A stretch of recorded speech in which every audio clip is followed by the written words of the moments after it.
Alhamdulillah Rabbil Alamin, wassalatu wassalam ala asyrafil anbiya wal mursalin Sayyidina Muhammadin wa ala alihi wa sahbihi ajma'in, amma ba'du. Di antara pujian Allah subhanahu wa ta'ala kepada baginda Rasulullah adalah akhlak rahmah.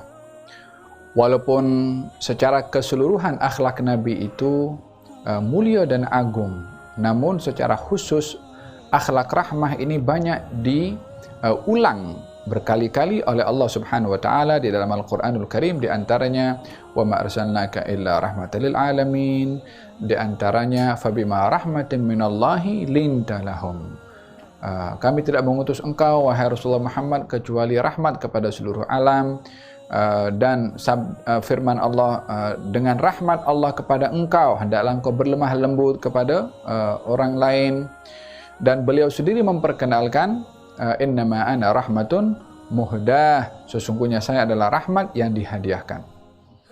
Berbicara tentang rahmat ini yang dijadikan oleh Allah Subhanahu wa taala illah, sebab diutusnya Nabi Muhammad sallallahu alaihi wasallam, dan rahmat ini kepada seluruh alam. Bahkan beliau menyikapi kepada semua yang ada di sekeliling beliau, hatta kepada orang yang memusuhi beliau pun juga tidak terlepas daripada peruntukan rahmat yang diberikan oleh Allah kepada Nabi Muhammad sallallahu alaihi wasallam. Buktinya adalah banyak sekali.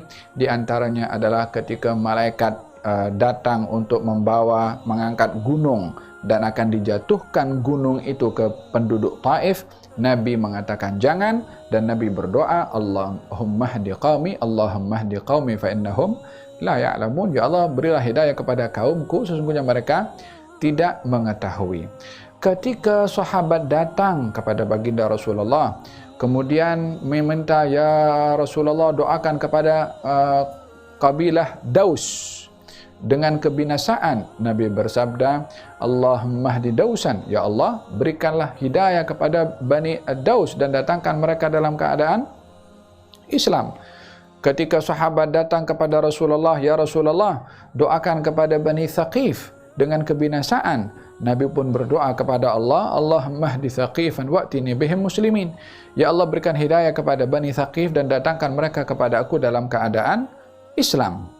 Ini kepada mereka yang menyakiti kepada Nabi SAW, daripada golongan orang-orang yang tidak beriman pun juga tidak terlepas daripada peruntukan rahmat dengan harapan mereka boleh mendapat hidayah dari Allah Subhanahu wa ta'ala. Bila mana ini rahmatnya yang dilihat hatta kepada yang memusuhi kepada beliau, yang menyakiti kepada beliau, maka akan nampak betapa besarnya rahmat yang ditunjukkan oleh beliau kepada sahabatnya, kepada umatnya, kepada orang-orang beriman kepadanya. Kalau kita melihat hatta binatang pun juga tak terlepas daripada peruntukan rahmat Nabi Muhammad SAW. Oleh sebab itu ajarannya itu ajaran yang mengandungi rahmat. Ketika ada seorang wanita yang dia memiliki seekor kucing, lalu tidak diberi makan dan kucing itu diikat, maka baginda Rasulullah SAW mengatakan dia akan berada di neraka, yakni wanita tadi. Hatta seorang wanita tadi ahli ibadah pun, apa sebabnya? Disebabkan tak ada belas kasihan, tak ada rahmat hatta kepada seekor binatang, disebabkan oleh kerana rahmatnya Allah meliputi segala sesuatu.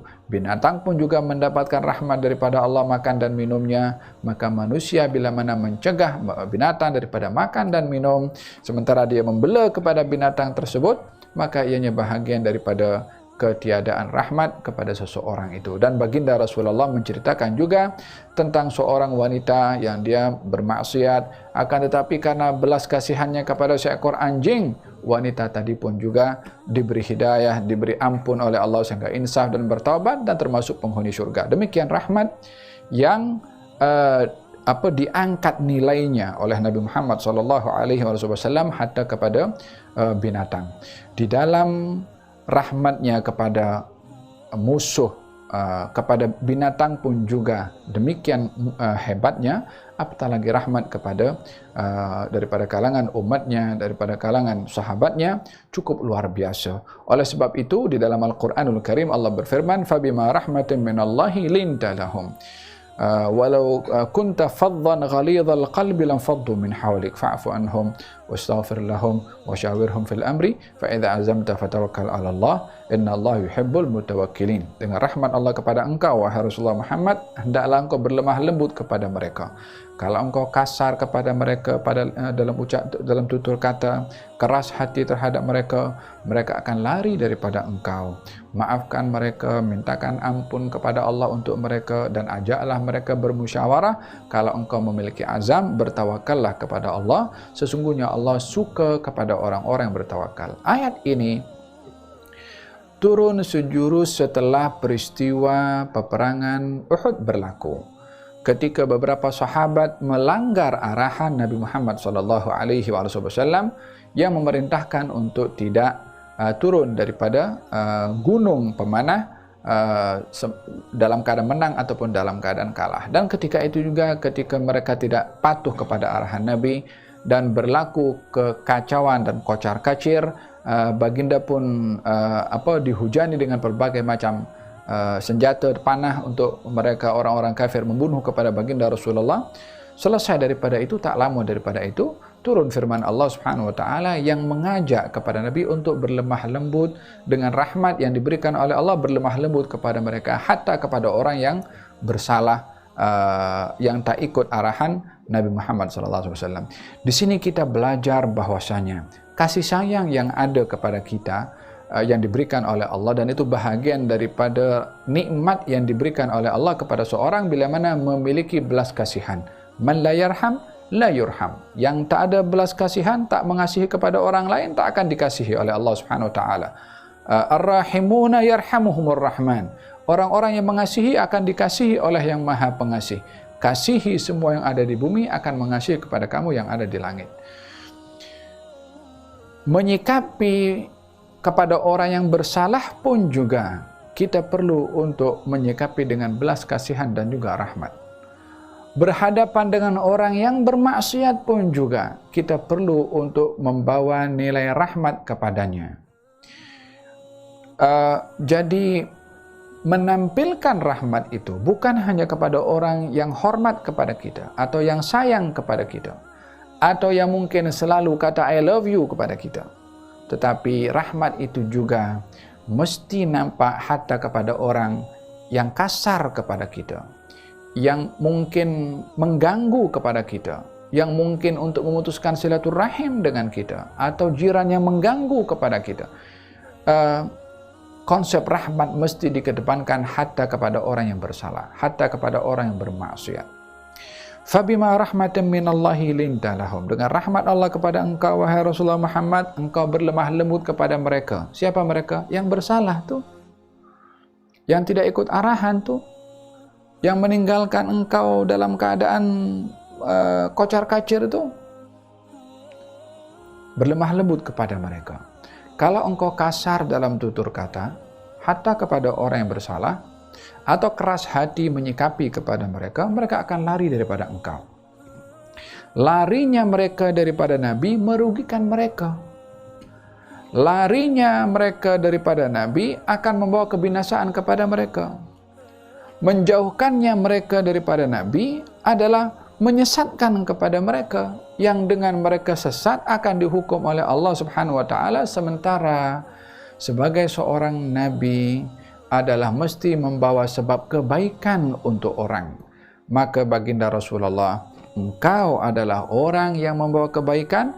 Janganlah engkau bersikap kasar kepada mereka, yang kalau mereka menjauhkan diri daripada engkau karena kekasaran, mereka akan rugi. Engkau bukan orang yang menjadi sebab kerugian kepada orang lain. Oleh sebab itu Nabi bersabda, al-mu'min man aminahun nas. Seorang beriman itu orang lain merasa aman daripada bahayanya.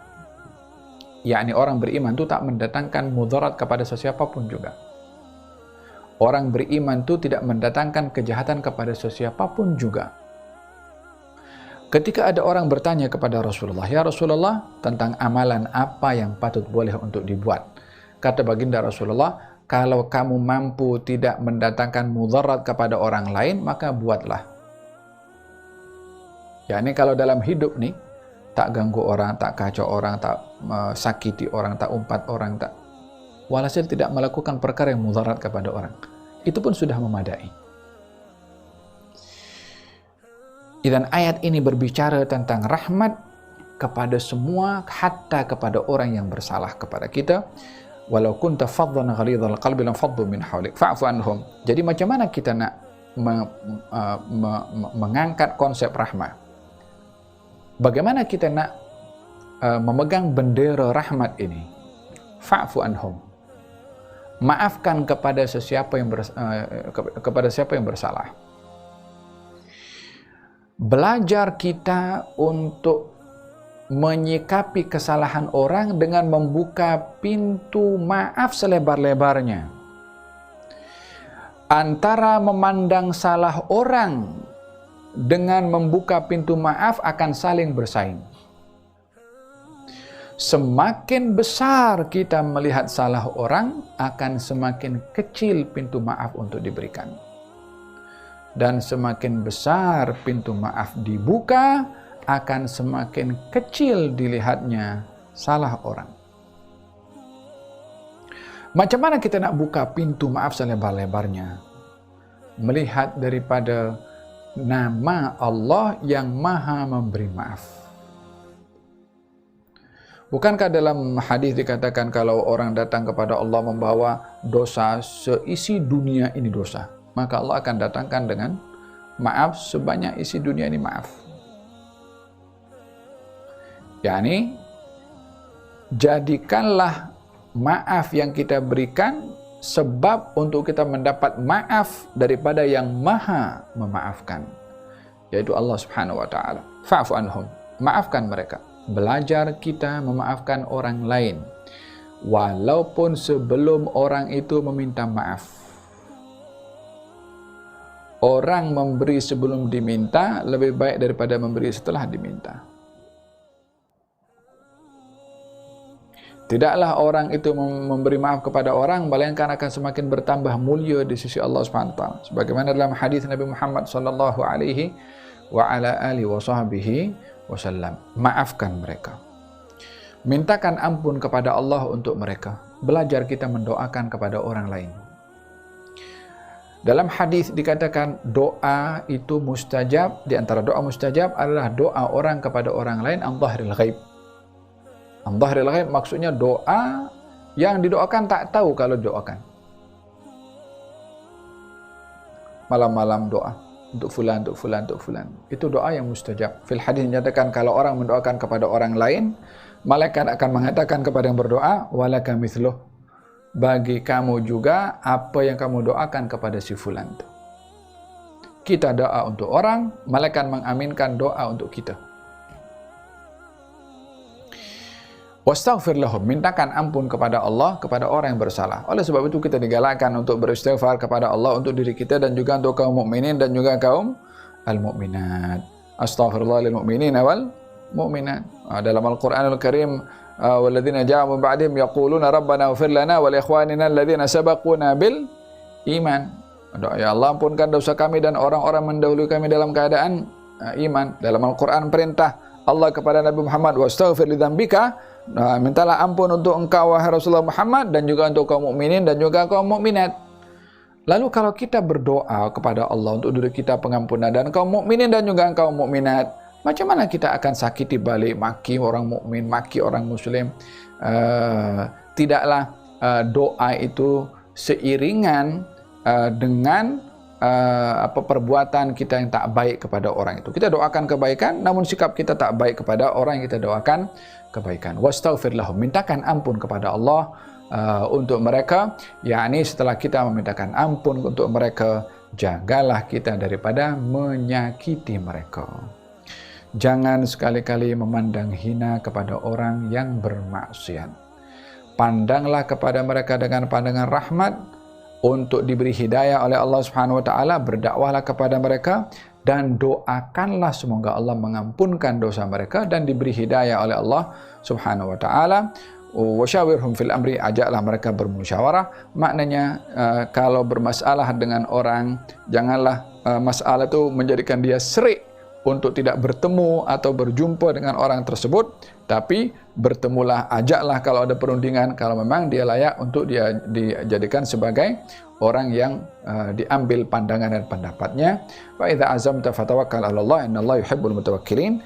Demikian firman Allah Subhanahu wa taala berbicara tentang rahmah. Kita ingin jadikan momentum Rabiul Awal pada hari ini untuk mengangkat bendera rahmat kepada diri kita, kepada orang-orang ada sekeliling kita, kepada sahabat kita, kepada umat manusia, kepada seluruh makhluk, dan bacalah kepada orang lain atau pandanglah kepada orang lain dengan pandangan rahmat, hatta kepada orang yang bersalah untuk diberi hidayah oleh Allah Subhanahu wa taala. Dengan begitu kita telah dapat melaksanakan salah satu syiar diutusnya Nabi Muhammad sallallahu alaihi wasallam, wa ma arsalnaka illa rahmatan lil alamin. Moga-moga Allah Subhanahu wa taala rahmati kita, rahmati ahli keluarga kita, dan Allah jadikan kita pembawa rahmat yang dibawa oleh Nabi Muhammad sallallahu alaihi wa ala alihi wasallam. Wa sallallahu ala sayyidina Muhammadin wa ala alihi wasallam. Alhamdulillahirabbil alamin.